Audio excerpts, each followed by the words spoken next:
Big disclaimer out of the way. I am a fan of whenever new hardware comes out in any capacity, new peripherals, whether that be headsets or controllers or sticks or leverlesses or, you know, whatever. Now, with that said, Sony is releasing a first-party fight stick, and I'm not really sure why. What's up, everybody? My name is Sen. Welcome back to the channel. And for today's video, I wanted to talk about the new news on Sony's first-party fight stick. It's not really new news. It's just the fact that they're making one to begin with.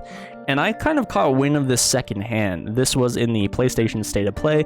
I didn't really partake in this, but I was sent that on top of the Marvel news about Marvel ToeCon, that Sony is making a fight stick. And I'm just really not sure who this is actually directed at. Like, looking at this thing from a design standpoint, this is really clean.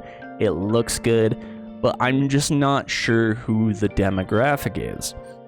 Now, with that said, one of the biggest things that could play a factor in this is that this is going to be a wireless fight stick.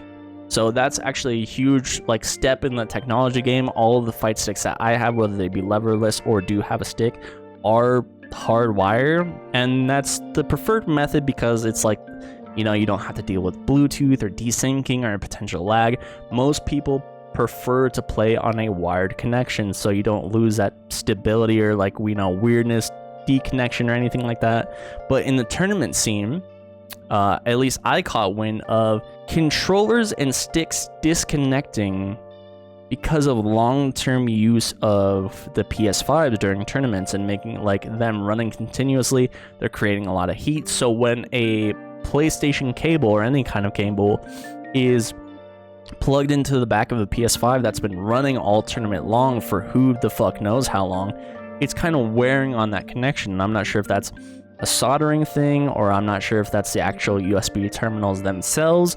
I'm not really sure what that is, but because of the heat, it's causing potential interruptions in that connection and having controllers disconnect. So in a way, that solves that problem. That's huge. And one, that's just kind of really cool. As far as I know, we haven't had that step forward towards wireless controllers. And if it really is offering low latency and maybe the most optimal settings to play on, this could be really sick.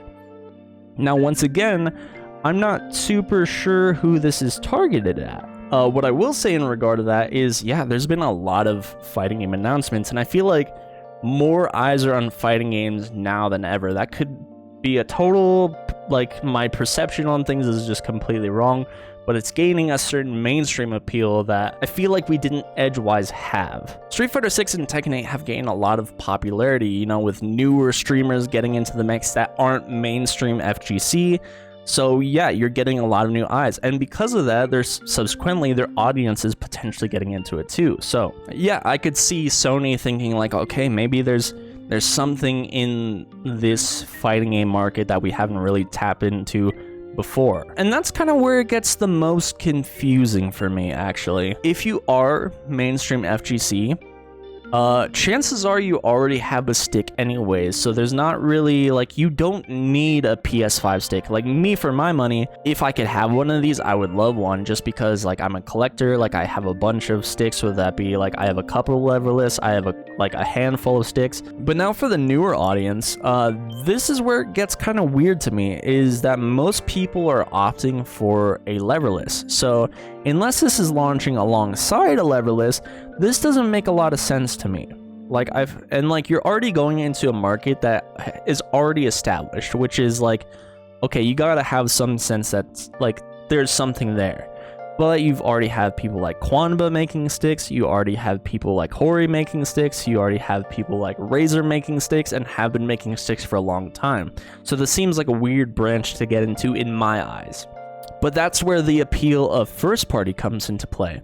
Yeah, we as fighting game players know that these are trusted and reliable brands that we can go to for our products, but someone new to the scene wouldn't know that, so they would opt to go first party. It's oh yeah, first party is going to be the safest bet. Of course I'm going to go first party. But now once again, that's where you lose me, because once again, as unless this is coming out with a leverless option as well, that doesn't make a lot of sense. A stick is the least optimal way to play fighting games.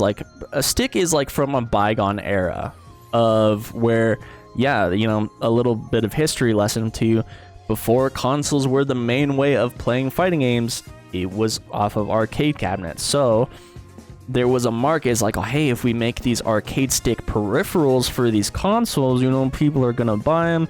They have that muscle memory anyways. People don't want to play on the controller. Things definitely change down the line. For most people, or most people will tell you, the optimal way to play a fighting game is with a controller or a hitbox, or even on keyboard if you have that option as well, because you have that level of preciseness with your inputs. Like, they are a button, not like there's less room for error, you know. Once again, I think this is targeted towards the like new to the genre type of people. And let's say it's like, oh yeah, like I'll take a stick or a leverless, it doesn't matter. And you have people that are willing to kind of jump on board to this product, which it does look good. Like, the design of it looks so clean. I like it. I like the way it looks.